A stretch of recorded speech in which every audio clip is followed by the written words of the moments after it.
तो सिज्जिन 7 जो मूवी है वो असल में एक सच्ची घटना के ऊपर आधारित है और मूवी की शुरुआत में हम एक इन्फॉर्मेशन को देख पाते हैं जहां पर हमको ये पता चलता है कि एक ऐसा फिनोमेना होता है जहां पर एक साल के अंदर एक पर्टिकुलर महीना होता है जिस पूरे के पूरे महीने के अंदर कोई भी फुल मून नहीं निकलता और उसको कहा जाता है ब्लैक मून। ये मोस्टली फरवरी के महीने में ही घटित होता है और ये हर 19 साल में एक बार जरूर होता है, जो कि आखिरी बार घटित हुआ था 2018 फरवरी को और ये अगला होगा 2037 यानी कि 2037 में। और ये जरूरी इसलिए है क्योंकि मूवी है जुल्मत रिचुअल के बारे में, जो कि ब्लैक मून के दौरान होने वाला बहुत ही भयानक रिचुअल होता है। अब कहानी की शुरुआत में हम मेहरान नाम की एक बूढ़ी महिला को देख पाते हैं जो कि एक शॉप विद सोर्सरर लेडी से मिलने आई हुई थी। अब देखने से ये कोई इंसान नहीं लग रही होती, बल्कि ऐसा लग रहा था जैसे कि इसी इंसान को किसी जिन ने बदस करके रखा है। इसके कई सारे चिले चपाटे भी रहते हैं। खैर, मेहराल को असल में अपने बेटे और पति के कातिल से कैसे भी करके बदला लेना था। अब वो सोर्सरर उसे जुर्मत रिचुअल के बारे में बताती है, जो कि सबसे भयानक रिचुअल है जिसका नाम लेने तक से सारे सोर्सरर्स और सारे लोग डरते हैं। ये रिचुअल ब्लैक मून के महीने में किया जाता है और स्पेसिफिकली उस महीने की सबसे काली रात को, जिसे नाइट ऑफ जुल्मत कहा जाता है। यहाँ पर जुल्मत का मतलब ही है डार्कनेस और वो दौर बेरहमी का दौर होता है। अब वो आगे कहती है कि ये समय अच्छा है और आगे बढ़ने से पहले वो जान ले कि इस कर्ज से पीछे नहीं हटा जा सकता। एक बार शुरुआत हो गई तो ये खत्म होकर ही रहेगा। जिस पर मेहराल ये कहती है कि उसे पीछे हटना ही नहीं है और वो किसी भी कीमत पर बदला लेना चाहती है। वो सोर्सरर उसको कहती है कि उसे एक ऐसा पाप करना पड़ेगा जिसको वो अकेले ही भोगेगी। वो उसे रिचुअल समझाती है जिसके अंदर उसे एक बच्चे का सेक्रीफाइस करना होगा, वो भी जिंदा, यानी कि उसे बच्चे को जिंदा ही गाड़ना होगा। अब तभी अगले ही सीन में मेहराल एक बच्चे जिसका नाम महमद होता है उसे अपने साथ ले जाती है और 16 फरवरी 2018 में यानी कि द नाइट ऑफ जुल्मत पर रिचुअल शुरू होता है, जिसके अंदर वो बच्चा डीमन ब्लड से इन्फेक्ट कराया जाता है, यानी कि उसके अंदर इनडायरेक्टली डीमन आ चुका था ताकि वो एक तरीके से मार्क्ड हो चुका था सेक्रीफाइस के लिए। और ऐसा करते ही वो कर्स अपना काम करना शुरू कर देगा। यहाँ पर एक आईना भी होता है इस सॉर्सरर के पास में, जो कि मेरे ख्याल से दूसरी दुनिया यानी कि जिन्स की दुनिया के अंदर से सारे के सारे कर्स और रिचुअल्स को इन्वोक करने के लिए होगा। और हम जानते हैं कि जो जिन्स होते हैं वो मिरर वर्ल्ड के अंदर ही रहते हैं। उनकी दुनिया हमारे जैसी ही होती है लेकिन हल्की सी उल्टी रहती है। अब हम मेहराल के टारगेट को देखते हैं जो कि अपनी पूरे परिवार को मारकर खुद को भी खत्म कर लेता है और इस तरह से मेहराल का बदला पूरा होता है। अब वो सॉर्सरर लेडी मेहराल से कहती है कि उसे अपने पाप मतलब कि वो सेक्रीफाइस वाला बच्चा जिंदा जमीन में गाड़ना होगा और वो डीमन ब्लड से इन्फेक्टेड हो चुका है। तो अगर वो उसको नहीं गाड़ेगी तो बहुत ही भयानक मंजर वो देखेगी। उसको ऐसे दुख से गुजरना पड़ेगा कि उसने कभी भी सोचा नहीं होगा। वो उसे 7 जानवरों की हड्डियों से बना हुआ एक एम्यूलेट भी देती है जिसे उस सेक्रीफाइस के साथ ही करना होगा, यानी कि मेहमद के साथ में, जो कि असल में जुल्मत की सील होती है कि ये प्रोसेस कंप्लीट हो चुका है। खैर, अब इसी बीच हम औरान को देखते हैं जिसको हम सिज्जिन 3 से ही जानते हैं, जो कि इस जुल्मत की रात को देखकर बहुत परेशान था और वो उसके बारे में सोचने लगता है कि कौन इसका शिकार होगा और क्या इससे बचा भी जा सकता है और आखिर ये जुल्मत वाली चीज है क्या। खैर, अब समय बीतता है और कहानी आ जाती है 21 मार्च 2018 में, यानी कि 5 दिन बाद, जहाँ पर हम मेहराल को आरजू नाम की एक लेडी के घर पर देख पाते हैं जो कि यहाँ पर रिसेंटली ही शिफ्ट हुए थे। और अब यहाँ पर आगे जो कुछ भी होगा वो अगले 4-5 दिनों में होता रहेगा, यानी कि 21 मार्च से शुरू होते हुए थोड़े दिन तक ही चलता रहेगा। खैर, आरजू यहाँ पर ये चाहती थी कि मेहराल उसके घर पर रहे और घर संभाले, जहाँ पर उसकी मदर इन लॉ लाले की तबीयत बहुत खराब है और उन्हें 2 साल से अल्जाइमर यानी कि भूलने की बीमारी है। साथ ही साथ वो अपने रोजमर्रा के काम भी ठीक से नहीं कर सकती, जैसे कि खाना पीना, वॉशरूम जाना, नहाना धोना इत्यादि।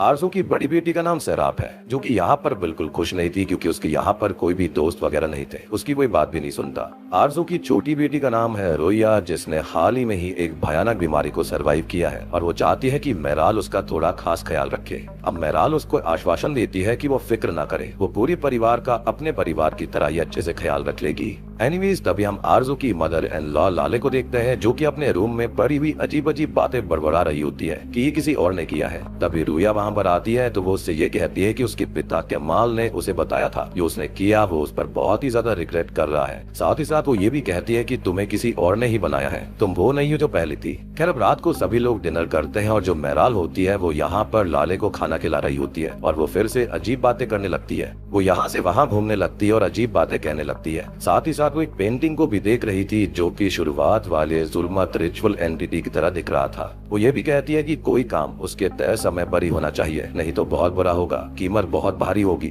वो मेराल से ये कहती है कि उसके बेटे केमाल ने उसकी ग्रैंड डॉटर को बदल दिया है, उसके साथ कुछ कर दिया है, और इन बातों से परेशान होकर मेराल बाहर आ जाती है और हम लाले को कहता सुन पाते हैं कि केमाल ने उसकी बेटी को मार दिया और उसे पता भी नहीं था कि उसने किया क्या है। एंड ऑब्वियसली ये बातें अभी हमें समझ में नहीं आ रही थी। खैर अब हम आरजू की बड़ी बेटी सराब को देख पाते हैं जिसे यहाँ बिल्कुल भी अच्छा नहीं लगता। भाई हम आरजू को केमाल से बात करते सुनते हैं जहाँ पर वो ये कहता है कि वो बहुत परेशान है। तो बेसिकली जो केमाल था वो बड़ी सिटी में पहले बड़े हॉस्पिटल में डॉक्टर का ही काम करता था, लेकिन किसी रीजन की वजह से, टेंशन की वजह से वो यहाँ पर छोटे टाउन के अंदर आ गया और उसने यहाँ पर भी छोटे हॉस्पिटल को ज्वाइन कर लिया है। लेकिन आरजू ये कहती है कि अगर उसे यही काम करना था तो वो सिटी में ना कर सकता था, यहाँ पर आने का रीजन क्या था। एंड ऑब्वियसली वो यही कहता है कि उसके दिमाग में बहुत टेंशन थी जिसकी वजह से वो काफी गुस्सा करने लगता है। और हम यहाँ पर इतना तो समझ जाते हैं कि वो कोई बहुत ही भयानक चीज कर यहाँ पर आया है और अंदर ही अंदर वो चीज उसको परेशान कर रही है, खा रही है। एनीवेज तभी हम मेराल को देख पाते हैं जो कि अपने रूम के अंदर थी और उसके पास वो जुल्मत सील अभी भी होती है और उसको वहीं पर रख देती है।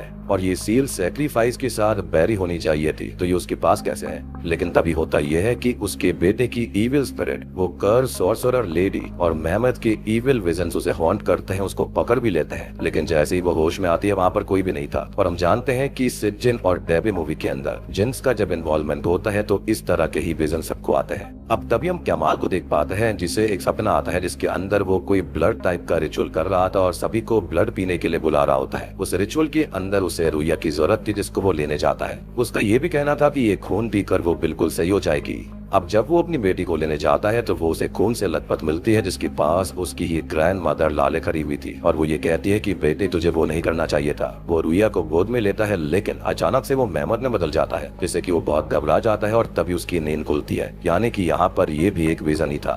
अब सेम नाइट रुइया अपनी बहन के साथ सो रही थी जिसे सैराब की इविल विस्पर्स हॉन्ट करती हैं, जिससे कि वो काफी डर जाती है। वो उसके पास जाती है लेकिन उसकी बहन ने कभी उसे बुलाया ही नहीं था, जिसके चलते अब वो अपनी बहन के साथ नहीं सोना चाहती थी। एनीवेज तभी हम औरान को देखते हैं और वो जुल्मत के कहर को रोकने का रास्ता ढूंढ रहा था, जिसे खुद इविल और जुल्मत धमकाने आता है कि वो रास्ते में ना आए तो उसके साथ बहुत बुरा होगा। लेकिन वो इविल से नहीं डरता, उल्टा वो इविल से ये बोल देता है कि अगर वो उससे नहीं डरता तो वो खुद उसके पास उसे धमकाने नहीं आता, जिसके चलते इविल वहां से चला जाता है। अब हम केमाल को देखते हैं जो कि बहुत ही ज्यादा परेशान है कि कैसे सब कुछ ठीक होगा, कब सब कुछ रुकेगा और कैसे वो सब कुछ सही कर पाएगा, क्योंकि यहाँ पर कोई भी इस घर के अंदर एडजस्ट नहीं कर पा रहा था।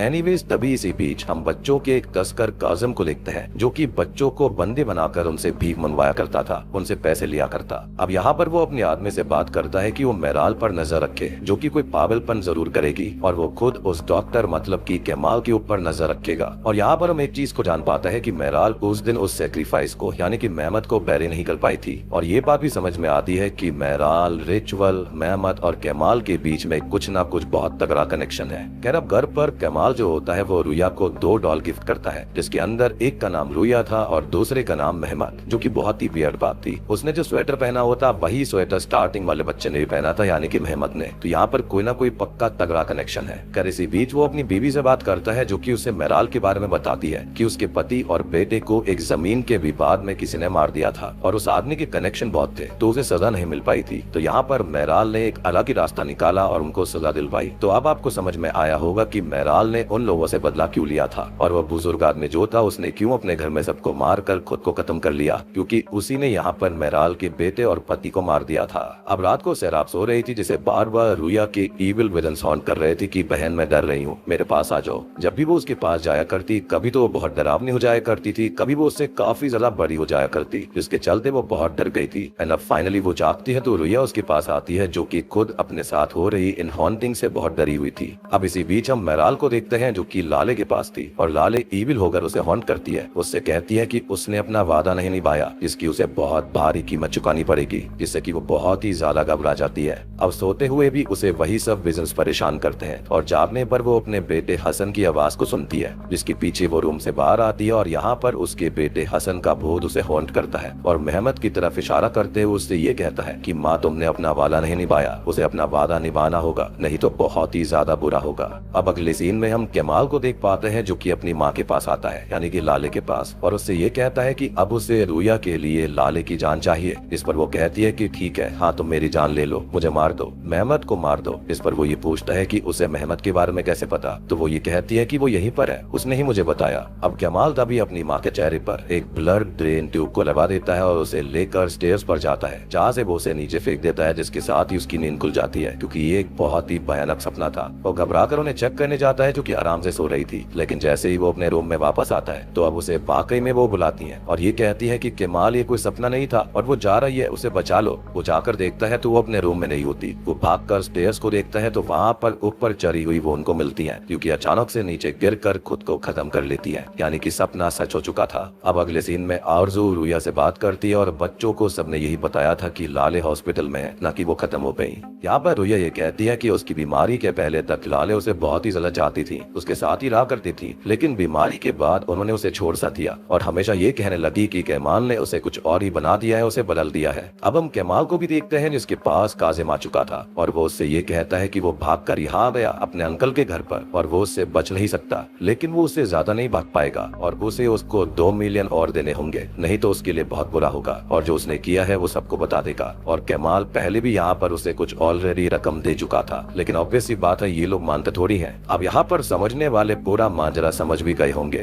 खैर अब वो घर आता है जो कि सैराब पे थोड़ा बहुत गुस्सा करता है, क्योंकि वो पूरे दिन फोन में लगी रहा करती थी। वो इससे काफी अपसेट हो जाती है कि कोई भी उसकी बात पर ध्यान नहीं रहता, उसकी यहाँ कोई दोस्त नहीं है और सबको खाली रुया की ही फिक्र है। जिसके बाद मेहराल को दिखाया जाता है जो कि उसी इविल सॉर्सरर लेडी की बात याद करती है कि वो सैक्रिफाइस बैरी होना चाहिए, नहीं तो चीजें बहुत खराब हो जाएंगी। और हम फ्लैशबैक देख पाते हैं कि जब वो मेहमद को बैरी करने गई थी तो काजिम वहाँ पर आ जाता है और मेहमद को अपने साथ ले जाता है। ऑब्वियस ही बात है वो उसके लिए मनी मेकिंग मशीन थी। अब तभी हम काजिम के ही अड्डे पर उसके ही आदमी को एक बच्चे को पीटते हुए देखते हैं, क्योंकि वो बच्चा कम भीख लेकर आया था। तभी वो बच्चा इविल मेहमद में बदल कर उसे स्टैब करके जान से मार डालता है। जिसके बाद रुया को दिखाया जाता है जिसे लाले और उसके पूरे परिवार की आत्माएं हॉन्ट करती हैं। लाले कहती है कि वो मर चुकी है, वो हॉस्पिटल में नहीं है। साथ ही साथ रुया भी जल्दी ही मरने वाली है और वो डर कर चिल्लाती है, जिसे संभालने के लिए आरजू और कमाल आते हैं। यहाँ पर वो अपनी माँ से कहती है कि ग्रैंड माँ मर चुकी है, वही खुद बताने आई थी, यानी कि यहाँ पर इनडायरेक्टली उसे पता चल चुका था कि उसकी ग्रैंड माँ अब जिंदा नहीं है। अब थोड़ी देर के बाद में हम कमाल को देखते हैं जो कि एक भयानक नाइटमेयर देखता है, जिसके अंदर वो इविल आरजू और सैराब को देखता है। वहीं रुया और मेहमद जो होते हैं वो ऑपरेशन चेयर पर बैठे थे, जिनके बीच में ब्लड ट्रांसफ्यूजन हो रहा था। और यहाँ पर कमाल खुद की सफाई देते हुए कहता है कि उसके पास कोई भी ऑप्शन नहीं था, वो क्या करता, दोनों बच्चों में से किसको बचाता। और वो इस सपने से तभी जाग जाता है और आरजू को सच बताने का फैसला करता है। वो आरजू को उठाता है और वहाँ पर चेयर पर बैठकर सब कुछ बताने लगता है कि उसने रुया को बचाने के लिए मेहमद से खून लिया था, क्योंकि वहाँ पर खून मिल नहीं रहा था, जिसके चलते उसने ऐसा किया, क्योंकि स्पेसिफिक ब्लड ग्रुप ही चाहिए था, लेकिन वो लिमिट से ज्यादा खून निकाल चुका था, जिसके चलते मेहमद की मौत हो गई। रुया तो बच गई, लेकिन मेहमद खत्म हो गया। यहाँ पर तभी रुया आ जाती है, लेकिन अचानक से होता यह है कि अब वो दोनों ही इविल रूप में आ जाते हैं और उसे भयानक तरह से हॉन्ट करते हैं, जिससे वो होश में आ जाता है। वो नोटिस करता है कि आरजू को ये सच उसने कभी बताया ही नहीं था, वो तो वहीं पर सो रही थी और वो चेयर पर बैठा बैठा ही सो गया, या फिर ये कहें कि जेम्स ने उसके साथ ऐसा किया था, यानी कि ये जुल्म डार्कनेस ऐसा कर रही थी। अब तभी हम मेहराल को देखते हैं जो कि काफी परेशान है और तभी उसे काजिम का कॉल आता है। जी हाँ, वो उससे ये पूछता है कि आखिर वो करना क्या चाहती है। इस पर वो ये बोलती है कि वो कुछ नहीं करना चाहती, तो काजिम ये बोलता है कि वो सब जानता है, वो ऐसे ही वहाँ पर नहीं गई है। तभी हमको पता चलता है कि मेहराल ने असल में खुद काजिम को पैसे देकर कमाल और उसके परिवार को ढूंढा, उनकी पूरी जानकारी निकाली और यहाँ पर एज अ केयर टेकर आ गई, यानी कि उसका यहाँ पर आने का कोई ना कोई मकसद था। अब तभी हम उसका एक फ्लैशबैक देखते हैं जिसके साथ खुलते हैं इस मूवी के असली पत्ते। तो उस रात को मेहमद को बैरी नहीं कर पाई थी वो, जिसे काजिम और उसका आदमी ले गया था और काजिम से वो कमाल के पास पहुंच गया। कमाल ने उसका ब्लड ट्रांसफ्यूजन किया, जिसके अंदर उसकी जान चली गई थी, क्योंकि खून ज्यादा ही निकाल लिया था अपनी बेटी के लिए, क्योंकि जो रुया को बीमारी थी उसका इलाज खाली मेहमद के खून से हो सकता था, एक स्पेसिफिक टाइप का ब्लड ग्रुप। लेकिन हम जानते हैं कि मेहमद जो था वो एक मार्क सैक्रिफाइस था, जो कि कैसे भी पूरा होना चाहिए था। यानी कि वो जुल्म और डार्कनेस की अमानत थी। लेकिन ऑब्वियसली अब उसका शरीर तो खत्म हो चुका था, लेकिन जो उसके अंदर का डीमन इन्फेक्टेड खून था वो सीधा रुया के अंदर था। तो अब रुया को एज अ सैक्रिफाइस उन्हें देना पड़ेगा और वैसे ही सेम तरह से उसे बैरी करना होगा, और इसलिए वो यहाँ पर आई थी। एनीवेज तभी हम काजम को देखते हैं जो कि अपनी कार से कहीं पर जा रहा होता है, लेकिन जिन बच्चों को उसने पकड़ कर रखा हुआ था उसके सामने वो आ जाते हैं। वो वहाँ पर उसके ऊपर पत्थर फेंकते हैं जिसके चलते उसका घुटना फूट गया था, उसके सर पर भी चोट आई थी। वो किसी तरह से अपनी कार में आकर बैठता है जहाँ पर हम देख पाते हैं कि ईवल मेहमत आ चुका था, जो कि उसे अंकल काजिम देखकर काफी क्रीपी स्माइल लेता है। और हम जानते हैं कि उसका भी अंजाम क्या हुआ होगा, उसे भी उसने मार दिया होगा। यानी कि यहाँ पर जो डार्कनेस थी, जो जुर्मत थी, उनके बीच में सेक्रीफाइस के बीच में काजिम भी तो आया था, जिसके चलते उन्होंने उसे भी खत्म कर दिया। जिसके बाद घर में हमें केमाल को दिखाया जाता है जिसे ईविल और उसका किया हुआ काम बार बार हॉन्ट कर रहा था, जिसकी वजह से वो अपनी माँ से भी माफी मांगता है। अब वो यहाँ वहाँ डर कर घूम रहा था, जिसे एक रूम के अंदर आरजू, सराब, रुया और मेहमत मिलते हैं, जो कि स्क्रीन पर केमाल का ही एक इंटरव्यू देख रहे थे, जहाँ पर वो खुद बता रहा था कि कैसे उसने मेहमत को खरीदा और वो मर गया, जो कि हम अच्छे से जानते हैं। वो धीरे धीरे पागल होने वाला है और हम वहीं पर आरजू को देखते हैं, जिसके पास ईविल रुया आती है और उसको हॉन्ट करती है। इसके बाद आरजू पोजीशन में आ गई थी और वो जाकर सराब को भी पोजीशन में ले लेती है। यानी कि यहाँ पर जुल्म और डार्कनेस से इन दोनों को भी पजेस कर लिया। हम ये भी नोटिस कर पाते हैं कि जो वहाँ पर वो एम्यूलेट था, जो कि 7 हड्डियों से बना था, 7 जानवर की हड्डियों से, वो भी यहाँ पर इनडायरेक्टली उसे इशारा करता है कि अब आ चुका है वक्त कि सैक्रिफाइस देना पड़ेगा। अब पजेस्ड हुई आरजू और सैराब जो होती है वो जाकर सीधा मेराल से ये कहती है कि आज रुया को खत्म करना होगा, बैरी करना होगा, और वो अपनी तैयारी शुरू कर देती है। इसी बीच हम ओरान को देखते हैं जो कि ईविल को रोकने उसके पास आ रहा था, क्योंकि वो ये सब नहीं होने दे सकता। ऑब्वियस सी बात है, यहाँ पर इनोसेंट लोगों का खून नहीं बहना चाहिए था। वो इसी घर तक आ जाता है जिसे ईविल रोकने की बहुत कोशिश करता है, लेकिन वो नहीं मानता। तो ईविल उसे चैलेंज करता है गेट खोलकर कि अगर हिम्मत है तो आगे बढ़कर दिखाओ, और अगर ऐसा करा तो वो अपनी मौत को चुनेगा। लेकिन वो बिल्कुल नहीं डरता और अंदर जाता है, जिसे पजल्ड हालत में सराब और आरजू मिलती है। और अब वो उनसे बात करके उनसे उनका नाम पूछने लगता है, क्योंकि ईविल को बैनिश करने के लिए उसका नाम जानना जरूरी था। वो उसे काफी देर तक मौत करती है, लेकिन फाइनली वो अपना नाम असफरा बताते हैं। यानी कि यहाँ पर उनका नाम असफरा जिन्स था, या फिर हो सकता है कि ये कबीले का नाम हो। अब अचानक से ही वो उन दोनों के गनों को पकड़ लेता है और उन्हें बैनिश करने के लिए उनकी दुनिया में चला जाता है, जहाँ पर ये एस्फरा जेंस और जुल्मर डार्कनेस ये बताती है कि ये बच्ची एक सैक्रिफाइस है जिसे एक शापित सॉर्सरर ने मार किया था। ईविल यहाँ पर ये भी कहता है कि गलत वो नहीं है, बल्कि गलत वो लोग होते हैं जो कि अपने बच्ची को बचाने के लिए किसी और को सैक्रिफाइस कर देते हैं, जैसे कि मेहमत की बात हो रही है। यहाँ पर एक और चीज की एक औरत जो कि अपना बदला लेने के लिए एक पूरे परिवार को मरवा देती है। एक और चीज बताई जाती है कि गलत वो लोग होते हैं जैसे कि काजिम होते हैं, यानी कि काजिम जैसे लोग जो कि बच्चों को यहाँ पर कैद करके उनसे भीख मंगवाते हैं। लेकिन यहाँ पर ओरान उनकी बकवास बात सुनने नहीं आया था, क्योंकि जो यहाँ पर लड़की है रुया वो बिल्कुल इनोसेंट थी। लेकिन ईविल ये कहते हैं कि वो मार्क्ड है और वो उनको ऑफरिंग की तरह दी गई है और वो उसको किसी भी कीमत पर लेकर जाएंगे। तभी जो शापित सॉर्सरर होती है वो अपनी जगह पर ये जुल्मत रिचुअल करना शुरू कर देती है, लेकिन ओरान उसका गला पकड़ लेता है। इनडायरेक्टली वो उसकी दुनिया में जाकर उसे भी चोक कर देता है और उसको रोक देता है ताकि वो अपना काम पूरा ना कर पाए। ईविल यहाँ पर अपना पूरा कोशिश करता है कि कैसे भी करके ओरान हार जाए, लेकिन ओरान अपनी प्रेयर्स मजबूत करके उनको कमजोर करके अपना यहाँ पर एक बहुत ही तगड़ा एम्यूलेट निकालता है, जिसके चलते वो उन्हें सिजन यानी कि हेल के सबसे गंदे पार्ट के अंदर बैनिश कर देता है। अब ईविल यहाँ से चला जा चुका था, तो यहाँ पर सैराब और आरजू जो होती है वो बिल्कुल नॉर्मल हो गई थी। और तभी हम नोटिस कर पाते हैं कि जो मेराल थी वो रुया को एक बहुत ही खतरनाक गेम खिलवा रही थी, और ऑब्वियस ही बात है वो बच्ची है तो गेम को खेलने के लिए वो राजी हो जाती है। मेराल रुया के चेहरे के ऊपर एक मास्क को ढकवा देती है, साथ ही साथ उसके हाथ पैर को बांधकर उसे उस गड्ढे में डाल देती है और बोलते हैं कि उसे थोड़ी देर तक वहीं पर रहना होगा, और वो बेचारी बच्ची भी उसके लिए मान जाती है। और तभी हम नोटिस करते हैं कि मेराल के बेटे हसन की स्पिरिट उसको दिखाई देती है और ये कहती है कि सब कुछ ठीक हो चुका है और उसे अब ये सब करने की जरूरत नहीं है। तो वो अब रुया को नहीं मारती और उसको कहती है कि उसने बहुत अच्छा गेम खेला और वो उसे हमेशा प्यार करेगी। जिसके बाद हम केमाल को देखते हैं जो कि पूरी तरह से पागल हो चुका था, जिसे लाले की स्पिरिट अभी भी हॉन्ट कर रही थी। लेकिन तभी वहाँ पर उसकी बच्ची रुया आती है जो कि ये कहती है कि वो बिल्कुल ठीक है और पापा आप भी ठीक हो जाओगे, आपको ये सब करने की कोई जरूरत नहीं है। अब तभी हमको फिर से बताया जाता है कि ये एक असली घटना है और हम आउटरो में देखते हैं कि मेराल, आरजो, सैराब और रुया जो होते हैं वो उसी घर में रहे, और बाद में ये पता चला कि रुया कभी बीमार थी ही नहीं और ये तो केमाल पागल था जो कि उसे बीमार दिखाता रहा, और उसके पागलपन को देखकर उसे 6 साल के ट्रीटमेंट के लिए भेज दिया गया था। अब फाइनल सीन के अंदर हम ओरान को देख पाते हैं जो कि आगे भी ईविल से लड़ने के लिए तैयार था।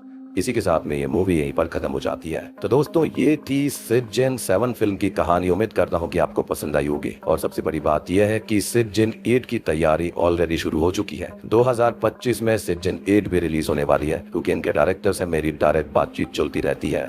इनफैक्ट वो काफी खुश है कि हमारी इंडिया की जो ऑडियंस है इन हॉरर मूवीज को इतना पसंद करती है, इतना प्यार देती है। तो आप भी उनके लिए अच्छे अच्छे कमेंट जरूर लिखिएगा। बाकी मूवी काफी सिंपल है, काफी स्ट्रेट फॉरवर्ड है, आपको अच्छे से मूवी समझ में आ गई होगी। यहाँ पर कोई भी कॉम्प्लिकेशंस वगैरह कुछ भी नहीं थी। लेकिन अगर आपका फिर भी कोई डाउट है तो आप कमेंट सेक्शन में मुझसे पूछ सकते हैं। मैंने ऑलरेडी सारी चीजें यहाँ पर आपको बता दी है। तो उम्मीद करता हूँ कि आपको वीडियो पसंद आई होगी। तो मैं आप सबको मिलता हूँ अगली वीडियो के साथ में।